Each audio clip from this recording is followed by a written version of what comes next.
Hey everyone, welcome back. Today we're talking about a subject that I think is so important. It's so very fundamental to anyone's fashion journey, but it can also be very overwhelming because defining your personal sense of style requires being courageous, requires saying no to a lot of things. And in a society where we basically are seeing a new trend every day, it's really hard to know what do I like? What do I really like? I personally feel like I have found that for me.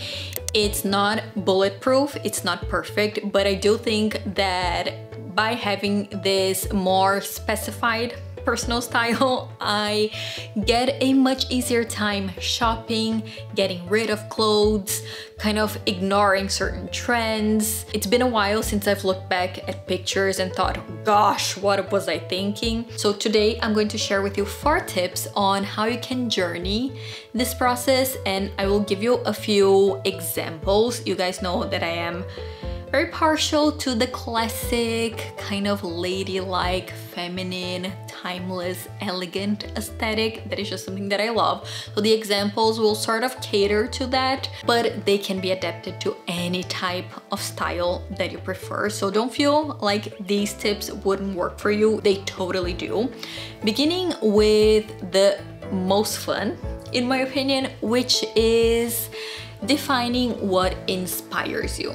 So we all have our passions, we all have those things that we come back to time and time again. And when we incorporate them to our sartorial choices, getting dressed becomes so much more fun and so much more inspirational. So define what inspires you. It could be people, it could be movies, it could be a specific period of time in history, it could be an art movement, it can be color palettes or places in the world.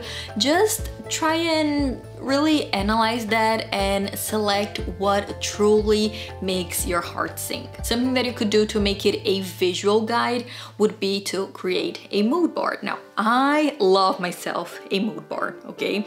I had one for my wedding, I do them for events or for dinners at my house whenever I want to set a specific tone, or for Christmas when I'm thinking about gift giving and, you know, shopping for gifts for people. Mood boards are my love language. So they really work for me because they are that visual impact and they just show me what I like. In my case, I love 1940s, 1950s, and 1960s aesthetics. I love the movie stars from that era. I love the music. I love the advertising. I love the fashion editorials. I love the places that used to be in vogue at that time. I really like just that overall look and feel that is classic with a vintage sort of perfume to it. So I try to bring that over to my personal style today. That means more feminine silhouettes, that means classic prints and more neutral colors, that means more feminine, kind of sophisticated types of pieces and essentials in a closet. That means manicured hands, that means vintage jewelry. All of those things would always be in my mood board whenever I did one to get inspired. However, if you find that a mood board can be a little bit too much, perhaps too much information, perhaps kind of getting your attention scattered all over the place, take a person that you are obsessed with in terms of style. You're going to do a little dossier. You're going to take a bunch of pictures from that person in different clothing, and you're going to write down what you like about each look. Do I like the addition of a belt here?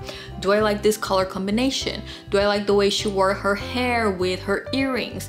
Do I like that for this premiere she wore this designer?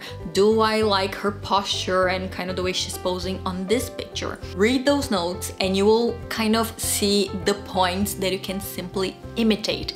So I know we feel a little bit talented Mr. Ripley whenever we're copying, or you could say referencing if you want to be more fashionable, someone else's style, but every style icon has a style icon that inspired them, so you don't have to feel guilty about it at all. The important thing is to specify, is to really point out what you like, because then you can take that as a practical note whenever you're buying something, whenever you want to add something to your wardrobe. Point number 1 is very tied to point number 2.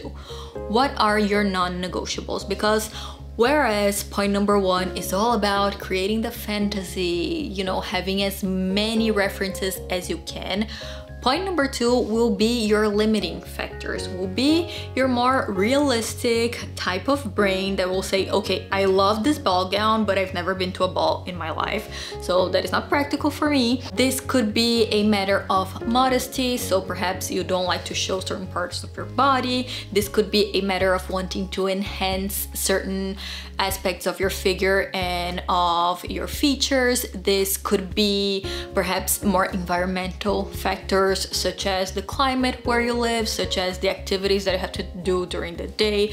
Perhaps you're a mom, or you have to work, or you have to go into the office, or you have to walk a lot during the day. Those more practical points that sort of bring your style back to earth. In my case, for instance, I work. I have to walk a lot when I go to work. I also like to avoid showing too much cleavage. I'm not a big fan of showing too much skin. I also feel like my bottom half of my body is a little bit larger than the top, so I like to find silhouettes that can sort of not hide that, but harmonize that a little bit more. I also have not a lot of time to do makeup and hair, so I have to find techniques that will help me with that. So for instance, I love 1950s pin curls. I love those sculptural Marilyn Monroe, kind of Lauren Bacall, just beautifully constructed hairdos. I do not have time to do pin curls in my life, so I don't, and that's okay. I compensate in other things that will give me a similar effect without that much trouble. Point number 3 is what makes you feel great in. I think that this is such a pleasant part of this exercise because we all have that perfect kind of favorite dress. We all have that lipstick that we always get compliments on. We always have those shoes that we just put on and feel like $1,000. Those pieces must have a very prominent place in your wardrobe, and you have to understand why you like them and try and replicate it. So I feel great whenever I'm wearing a more cinched in A-line look. That just makes me feel great, makes me feel dressed up, makes me feel feminine. So I try and replicate that in many different ways and many different looks, and it just puts me in a good mood. It's a no-brainer. Whenever I am getting ready and I'm kind of uninspired, I know that if I throw something like that on, I'm going to feel great for the rest of the day. For you, that could be the perfectly cut blazer. For you, it could be that designer bag that really lifts your spirits. For you, it could be just a perfect shade of red lipstick. Just make sure you have those favorites, those MVPs, and keep coming back to them over and over again. And again, try and find versions of them, similar things that are slightly different, so just it doesn't look like you're wearing a uniform every day, but something that will become sort of your signature piece, if you will. And last point is being very mindful that time passes, that our situations change, our body changes, our budgets change. So make sure that whatever you choose to incorporate into your personal style, it's something that you will look back on with pride and not with shame. That's why I think it's so important to be selective with trends and wait it out. Don't just throw yourself at everything that TikTok and Instagram and celebrities throw at you. Just if it's something that doesn't sit with you right, if it's something that I say, oh, it looks great on her, but I could never wear that, you don't have to. You don't really have to surrender every time. You can just, you know, let it pass. If it stays with you, if it's something that you keep in your mind, oh my God, I really like that, then you can integrate it into your style. Don't feel pressured, because a lot of people make a lot of money to dress certain ways. I don't, and many normal day-to-day people don't. So whatever you choose to wear is your choice, it's nobody else's. So make sure that you're being wise about it. Make sure that if you love something and if you're investing your money and your time and your style into it, it's something that you've loved for a long time. Something that will adapt to the many seasons of your life. In my case, since I love that more feminine, more classic style, classic being the word here, it kind of looks good always.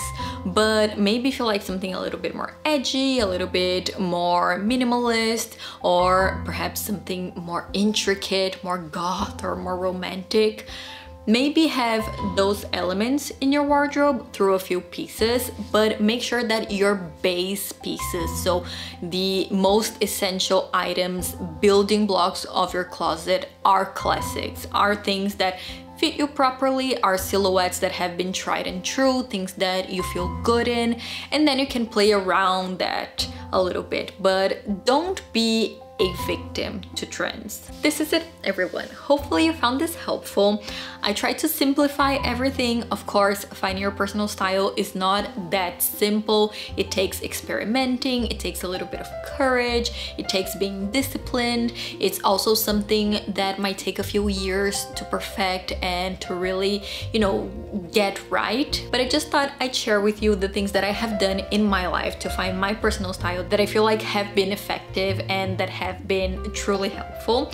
If you have any tips on how to achieve that style identity, please leave in the comments below. We'd all love to hear it. Thank you guys so much for watching, and we'll see each other again next time. Bye bye.